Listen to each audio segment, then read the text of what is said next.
Hermanos, el Señor les bendiga. Aquí estamos una vez más en este tiempo de enseñanza de la palabra del Señor y todo este mes de abril, que ya se nos está yendo. Este es el último miércoles del mes de abril de 2020 y hemos estado mirando durante todo este mes acerca de la oración, acerca de la intercesión. Y hoy quiero mirar con ustedes un pasaje que es, diríamos, clave en lo que tiene que ver con la intercesión, en lo que tiene que ver con nuestra vida como cristianos, como hijos de Dios. Dice Efesios capítulo 6, versículo 10 al 20, por último, fortalezcanse con el gran poder del Señor, pónganse toda la armadura de Dios para que puedan hacer frente a las artimañas del diablo. Porque nuestra lucha no es contra seres humanos, sino contra poderes, contra autoridades, contra potestades que dominan este mundo de tinieblas, contra fuerzas espirituales malignas en las regiones celestes. Por tanto, pónganse toda la armadura de Dios, para que cuando llegue el día malo puedan resistir hasta el fin con firmeza. Manténganse firmes, ceñidos con el cinturón de la verdad, protegidos con la coraza de justicia y calzados con la disposición de proclamar el evangelio de la paz. Además de esto, tomen el escudo de la fe, con el cual puedan apagar todas las flechas encendidas del maligno. Tomen el casco de la salvación y la espada del Espíritu, que es la palabra de Dios. Oren en el Espíritu en todo momento, con peticiones y ruegos, manténganse alerta y perseveren en oración por todos los santos. Oren también por mí, para que cuando hable, Dios me dé las palabras para dar a conocer con valor el misterio del Evangelio, por el cual soy embajador en cadenas. Oren para que lo proclame valerosamente como debo hacerlo. Pablo escribe esta carta a la iglesia de Éfeso, el lugar donde se dio el mayor mover del Espíritu Santo en el ministerio del apóstol Pablo.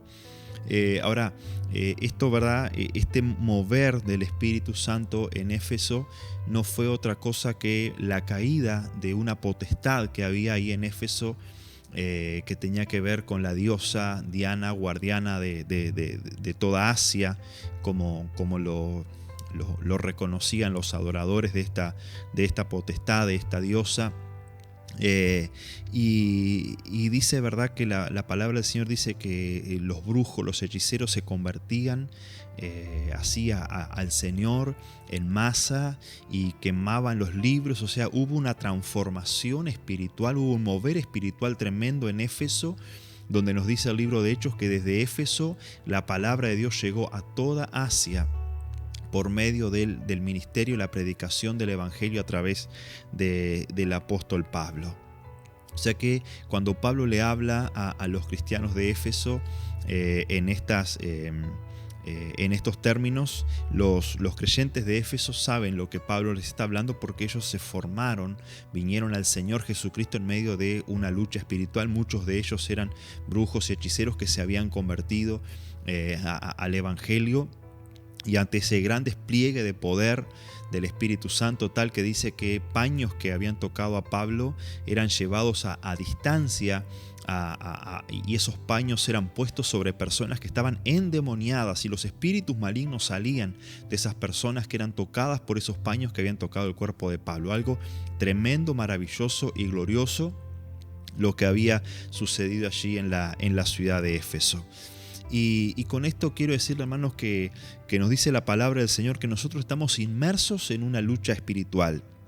Estamos inmersos en una lucha espiritual contra poderes de las tinieblas, contra fuerzas espirituales de maldad que pretenden desde el comienzo imponer la agenda diabólica, o sea, los planes del diablo en la tierra de gobernar las naciones, ¿sí?, de imponer su reino en las naciones, haciéndole creer al hombre que el hombre es como Dios, capaz de decidir lo que es bueno y lo que es malo, sin necesidad de usar la palabra de Dios para eso. Eso fue lo que el enemigo le propuso a Adán y a Eva desde el comienzo.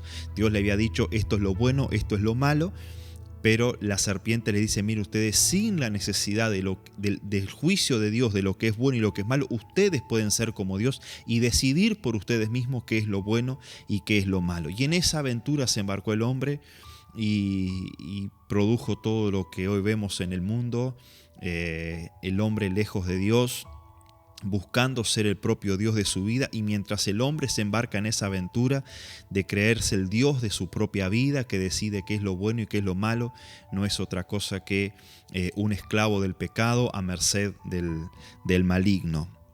Y nos dice la palabra del Señor también que Jesucristo, en la cruz del Calvario, Jesucristo desarmó a los principados y a las potestades y los exhibió públicamente y triunfó sobre ellos en la cruz del Calvario. Ahora, ¿a quiénes puso Jesucristo en público en la cruz? Miren, cuando Jesucristo estaba en el desierto, Satanás se le apareció y Jesús lo resistió con la palabra del Señor. Y ahí se cumplió lo que nos dice la palabra del Señor: resistid al diablo y el diablo huirá de vosotros. Jesucristo lo resistió con la palabra. El enemigo venía y le decía, mira, haz tal cosa si eres el Hijo de Dios, pero dijo, escrito está. Y Jesús nunca se salió de lo que estaba escrito, y sin nunca salirse de lo que estaba escrito fue como resistió al enemigo y lo venció. Luego, durante todo su ministerio público, Jesucristo liberó muchos endemoniados. Dice que los demonios lo reconocían a Jesús y hablaban y se manifestaban cuando Jesús estaba enseñando, o cuando Jesús simplemente llegaba a un lugar, ponía un pie en esa tierra y ya los demonios se manifestaban y Jesús los echó fuera. Pero los principados y las potestades, esos poderes de las tinieblas que operan en el mundo para llevar adelante los planes del enemigo, se manifestaron en la cruz a través del Imperio Romano y el poder religioso de aquel entonces. Esos dos poderes tan antagónicos en cuanto a cultura, en cuanto a religión, en cuanto a creencia.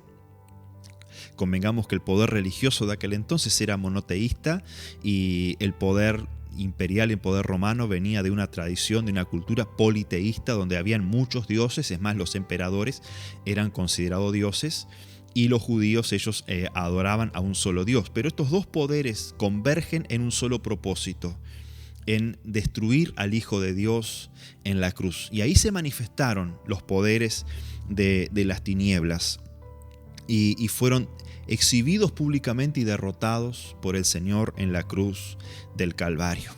Por eso no debemos de tener temor cuando se manifiestan principados y potestades que se están exhibiendo públicamente a través de poderes de la tierra. No tengamos temor, porque cuantos son exhibidos públicamente es porque pronto está su derrota y pronto viene la victoria de Jesucristo a través de la iglesia y a través de sus hijos que le creen. Y el texto que nosotros leíamos al comienzo nos dice que estos poderes de las tinieblas gobiernan desde las regiones celestes, influencian la mente, la cultura, la religión y el sistema de este mundo para alejar cada vez más al hombre de Dios, haciéndole creer que el hombre es Dios cuando simplemente es un instrumento de las fuerzas del maligno. Contra estos poderes manifestados en la política, la religión, la cultura, el arte, etc., no que estas cosas sean malas, ¿sí? La política, el arte, la cultura, toda expresión, ¿verdad?, de la humanidad no son malas, sino que el hombre sin Dios ejerce estas cosas bajo influencia de los poderes de las tinieblas. Y con esto no quiero decir que todo político, religioso, persona del arte, de la cultura es un satánico o está endemoniado, sino que simplemente estos poderes de las tinieblas, a través de estas expresiones de la humanidad, ellos llevan adelante su agenda diabólica para imponer los planes del enemigo y establecer el reino del maligno aquí en la tierra. Contra estos poderes es la lucha que nosotros tenemos. Nosotros no usamos armas creadas por hombres, porque no es a humanos a quienes nosotros debemos de derrotar, sino que nos dice la palabra que nosotros usamos armas que son poderosas en Dios para destrucción de fortalezas, para derrotar a nuestros enemigos. Nuestra lucha es contra poderes del enemigo que cobardemente se esconden detrás de personas y las usan para tratar de detener los planes de Dios y de entorpecer los planes de Dios que Dios está llevando en la tierra a través de la iglesia de Jesucristo. Esta es la lucha en la cual nosotros estamos inmersos. Gracias a Dios que por su amor y por su misericordia Él nos ha puesto del lado ganador. Porque dice la palabra de Dios que somos más que vencedores por medio de Jesucristo. O sea que cuando entramos a la batalla ya entramos con la victoria bajo del brazo. Solo tiene que desarrollarse la lucha para que caigan los poderes del enemigo, porque la victoria ya fue garantizada por Jesucristo en la cruz del Calvario. Esto no es una lucha para ver cómo termina. El final de esta lucha ya fue decretada en la cruz del Calvario y fue sellada con la sangre preciosa de Jesucristo en la cruz del Calvario. Por lo tanto, simplemente entramos a la batalla para dejar en claro que la victoria de Jesucristo en la cruz del Calvario sigue tan vigente hoy. Y ese desarmar en la cruz del Calvario los poderes y los principados están vigente hoy, pleno siglo en el que estamos viviendo, porque Jesucristo es el mismo ayer, hoy y por los siglos de los siglos. Ahora, primera cosa que nos dice la palabra del Señor es que nosotros tenemos una lucha y contra quienes tenemos esa lucha. Lo segundo que nos dice es que va a llegar el día malo. Y lo tercero que nos dice es de qué forma nosotros debemos de prepararnos para resistir con firmeza hasta el final. Necio de nosotros, si sabiendo que el día malo viene y teniendo la fórmula para resistir con firmeza hasta el final, nosotros caemos y nos perdemos en la lucha por no haber prestado atención a lo que nos enseña la palabra del Señor. Estos textos ponen todo el énfasis en nuestra responsabilidad como creyentes y nos posiciona como soldados de Jesucristo. Y pone todo el énfasis en nuestra responsabilidad como condición necesaria para que nosotros podamos resistir con firmeza. Y lo primero que nosotros dice que debemos hacer es fortalecernos en el poder de Dios. Debemos de fortalecernos en oración, pidiéndole al Señor que nos llene del poder del Espíritu Santo, porque no es con fuerzas humanas que son limitadas, sino que es con el poder del Espíritu de Dios que nosotros vamos a salir vencedores. Y cuando hablo de que la iglesia de Jesucristo sale vencedora, salen vencedores los planes de Dios, salen vencedores aquellas cosas que Dios ha establecido y el Señor es glorificado a través de la iglesia. Lo segundo que nosotros debemos de entender es que Dios nos va a guardar en la lucha, Dios nos va a guardar en el día malo a través de la armadura que Él nos proveyó. Dice el versículo 11 del texto que leímos de Efesios: protéjanse con la armadura que Dios les ha dado y así podrán resistir los ataques del diablo. Quien hace todas las cosas es Dios. Nuestra confianza no está en la armadura, sino que nuestra confianza está en Dios, que nos ha provisto de una armadura para que nosotros podamos resistir los embates del enemigo, podamos resistir en el día malo. Dios hace todas las cosas, pero Dios establece normas y establece pautas a través de cómo Él hace esas cosas. Dios nos dio una armadura y sin esa armadura y sin ser fortalecidos, sin fortalecernos en el poder de Dios, nada me garantiza que yo voy a salir vencedor en esta batalla. Es una irresponsabilidad pensar o decir, bueno, Dios me va a guardar sin la armadura y sin el poder. No, Dios nos va a guardar a través del poder con el cual nosotros nos fortalecemos y con la armadura que el Señor nos ha dado. Y ahí pasa a detallar Pablo, quien es conocedor de lo que es toda la armadura de un soldado romano, y Pablo pasa a describir esa armadura como la armadura con la cual los cristianos, los soldados de Jesucristo nos protegemos. El cinturón, dice Pablo, el cinturón es donde se pone la espada. el cinturón de la verdad tiene que ver con tener en nosotros la palabra de verdad. Porque la función del cinturón es que ahí cuelgue la espada, que es la espada del Espíritu. Ahora, si yo no tengo, si el soldado no tiene el cinto puesto, ¿dónde lleva la espada? Y si yo no tengo la palabra de Dios en mí, ¿con qué voy a atacar?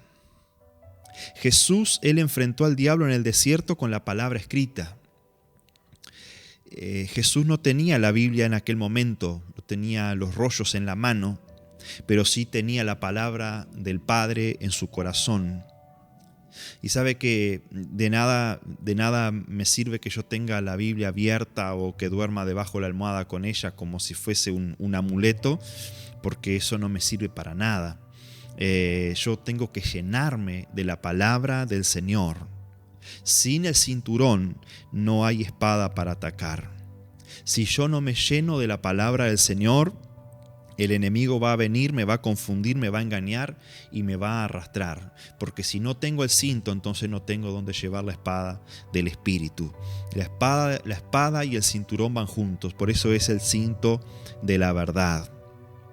Si nosotros analizamos lo que sucedió en el jardín de Dios a la luz de lo que enseñó Jesús en Mateo capítulo 13 acerca de la parábola del sembrador, vemos que el diablo robó la palabra de Dios que estaba en el corazón de Adán. Nosotros debemos de atesorar la palabra de Dios y con ella nosotros atacar los argumentos del diablo y destruirlos. No son nuestros argumentos, no son nuestros gritos, es la palabra de Dios, ¿sí? Con la cual nosotros debemos de llenarnos, ¿sí? Y después vamos a hablar de la espada del Espíritu. Pero el cinturón tiene que ver con nosotros llenarnos y llevar con nosotros, atesorarnos de la palabra, atesorar en nosotros y llenarnos con la palabra del Señor. La justicia, Pablo habla de la coraza de justicia. La justicia de Dios es la que nos posiciona en el mundo espiritual y nos protege. ¿Quién nos puede condenar a nosotros si Dios nos absolvió de condena, nos absolvió de toda culpa? Si usted ha visto películas que reviven las batallas del pasado, nosotros vemos que hemos visto en qué parte del cuerpo el soldado enemigo da el golpe final sobre su enemigo, en qué parte del cuerpo. Por lo general siempre la clavaban en el pecho, era donde daba el golpe final, ¿sí? Y el pecho está cubierto, ¿sí?, por la coraza de la justicia. Si el enemigo me ve caído, si el enemigo me ve debilitado, si el enemigo me ve flaquear en esta batalla en la cual estamos inmersos, él va a venir a dar su golpe final para destruirnos, ¿sí? Entonces, ¿qué es lo que hace la justicia de Dios? ¿Sí?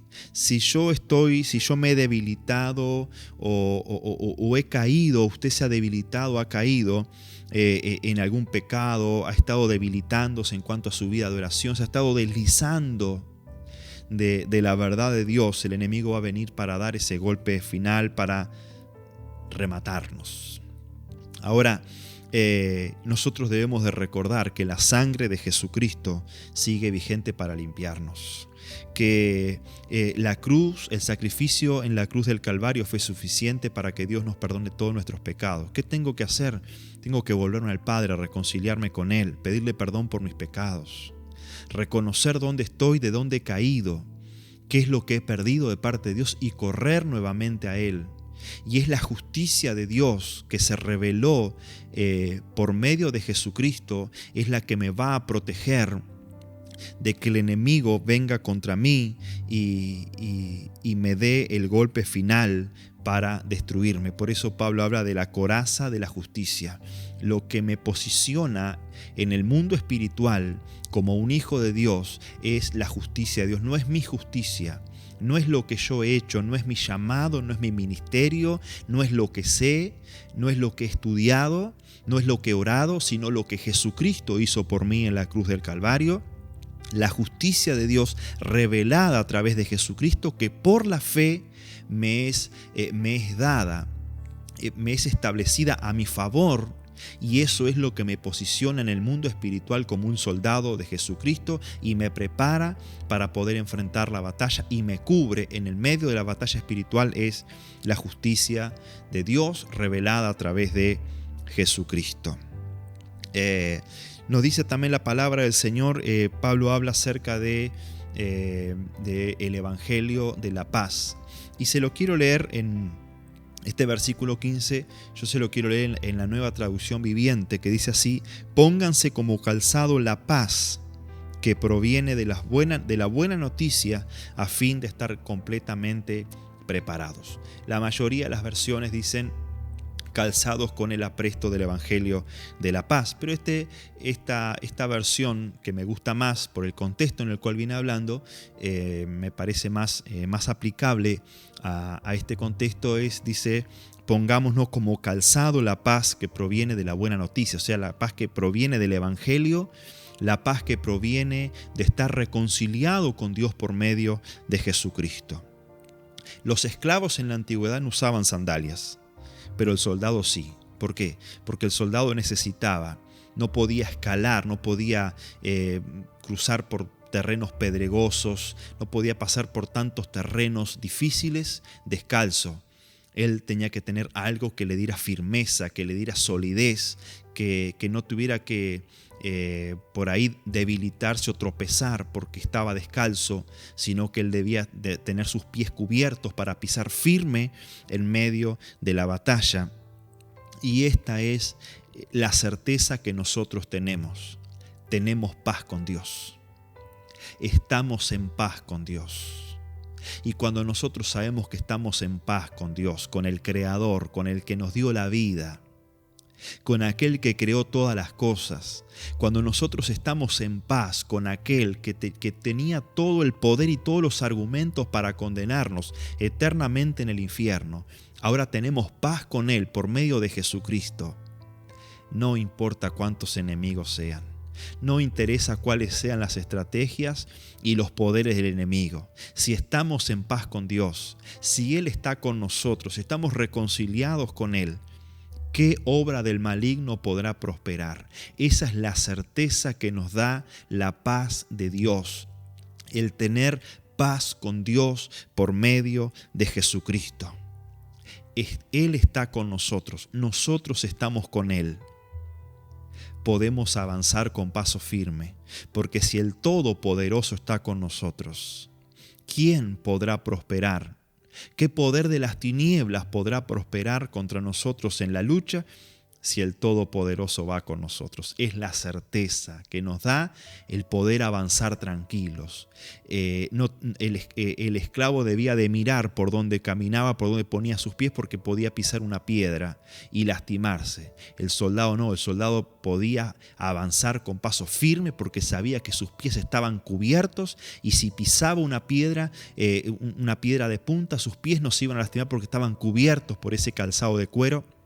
Y era lo que le hacía avanzar con firmeza y con solidez, porque sabía que sus pies estaban cubiertos. Podemos avanzar con la paz de Dios. Podemos avanzar con la certeza de que el Todopoderoso está con nosotros. Amén. También habla Pablo después acerca del escudo de la fe. Y esto de la fe es fundamental. La fe en lo que nuestro Padre ha dicho, la fe en lo que el Padre ha declarado, es fundamental para que nosotros evitemos caer heridos, caer en medio de la batalla. Dice que la fe es necesaria, dice el escudo de la fe, para apagar los dardos encendidos del maligno. En las batallas, en la antigüedad, en el contexto en el cual Pablo habla, los dardos encendidos se tiraban de lejos.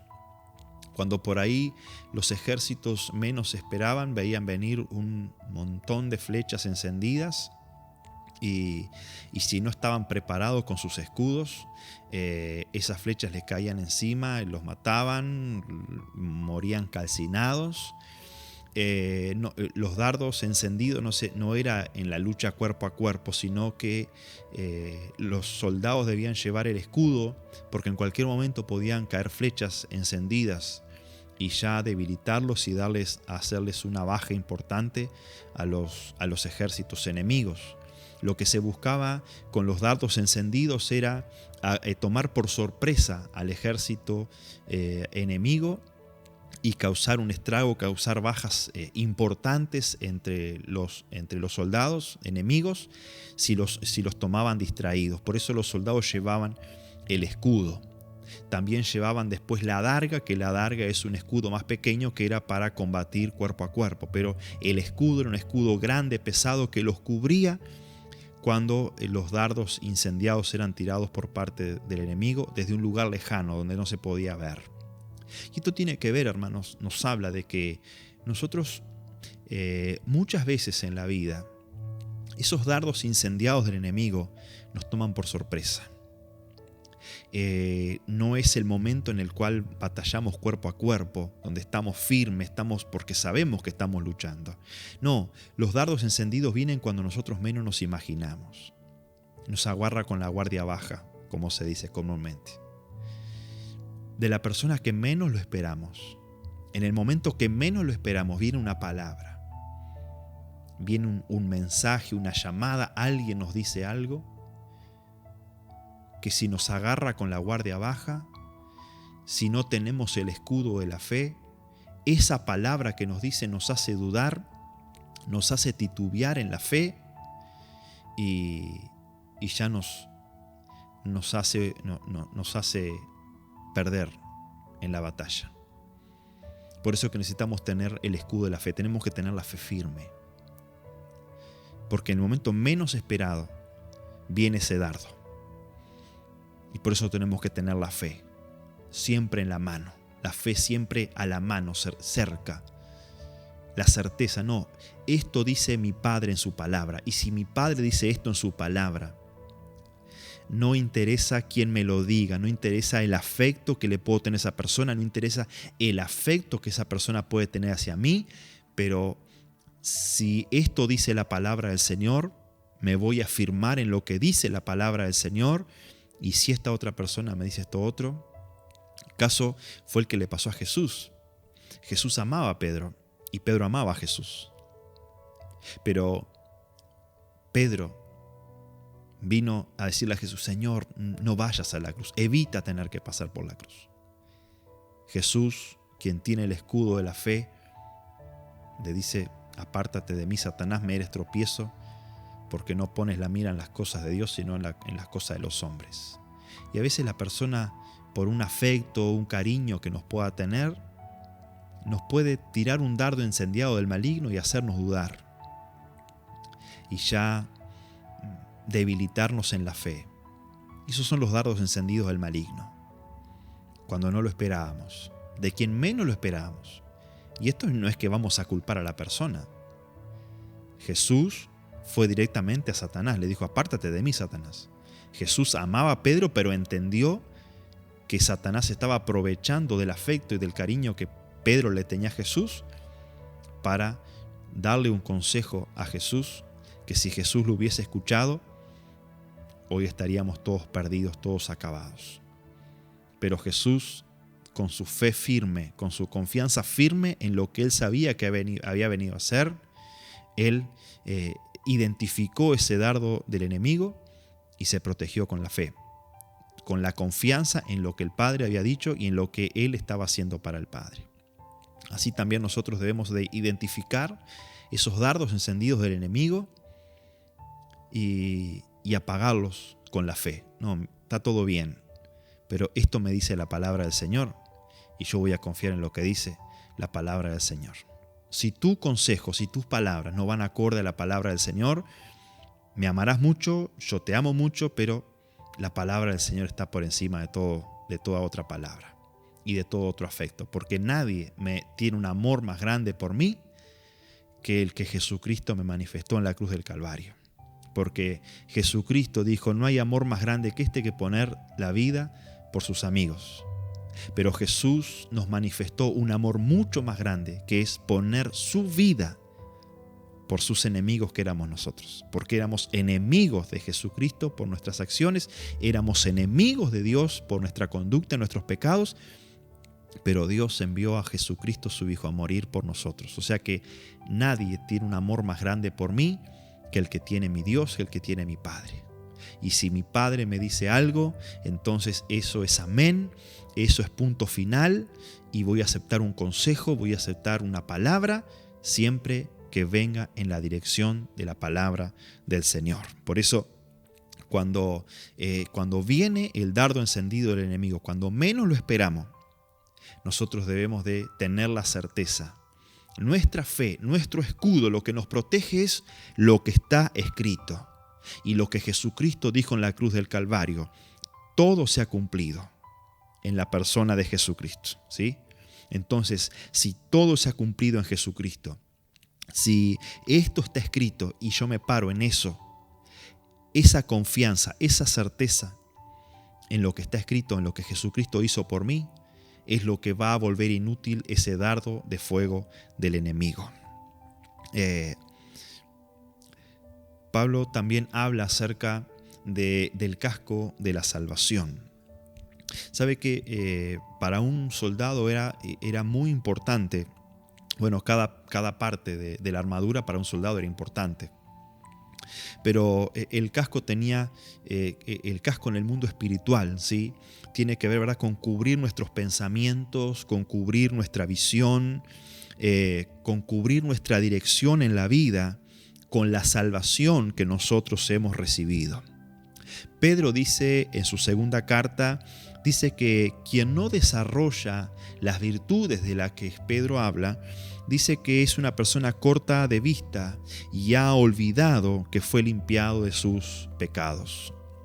El casco al soldado le cubría todo su rostro y así también nosotros, la salvación, ¿sí?, nos cubre y la salvación nos da dirección, ¿sí? Y nosotros debemos de cubrir nuestros pensamientos, saber que hemos sido salvados y que nuestros pensamientos tienen que ir de acorde a lo que somos. Hemos sido salvados, hemos sido reconciliados con Dios, somos hijos y por lo tanto nuestros pensamientos, nuestra visión en la vida tiene que ir acorde a lo que somos. No podemos decir que somos hijos de Dios y a su vez nuestros pensamientos, nuestra visión en la vida parece que fuéramos un pecador, un enemigo de Dios. Si hemos sido salvados, si hemos sido perdonados de nuestros pecados, nuestros pensamientos, nuestra visión, nuestra dirección en la vida tiene que ir en esa dirección. Vestidos de esa forma, como nos dice la palabra del Señor, y orando, ¿verdad?, fortalecidos en el poder de Dios, termina diciendo Pablo, dice, orando todo el tiempo, perseverando en oración en el Espíritu. Y es interesante lo que dice, orando por todos los santos y orando por los ministerios. Nos debe de importar como soldado de Jesucristo, porque en una guerra cada soldado cuenta. No es lo mismo decir, bueno, salimos 1000 y vamos quedando 90, pero no importa, no. Cada soldado cuenta. Por lo tanto, en la lucha espiritual que nosotros estamos enfrentando contra los poderes de las tinieblas, cada soldado importa, cada soldado cuenta. Por lo tanto, nos debe importar que cada soldado que está con nosotros, cada hermano, esté firme en la batalla. Por eso tenemos que orar por todos. Por los que conocemos, que es una mínima parte, y por los que no conocemos, que son millones alrededor del mundo. Debemos de orar por todos.